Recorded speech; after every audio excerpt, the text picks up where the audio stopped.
ជំរាបសួរនេះខ្ញុំខ្ញុំញ៉ាំសវ៉ាហើយមានការចង្អុលបង្ហាញពីលោកប្រធានឋាននរិន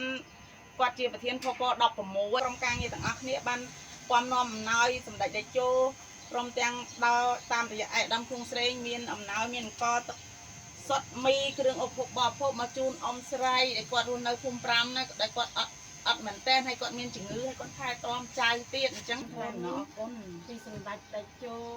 ដែលឲ្យអំណោយនាងខ្ញុំអរគុណណាស់ខ្ញុំមានស្អីនិយាយបានទេគណៈបព្វជិជនខ្ញុំ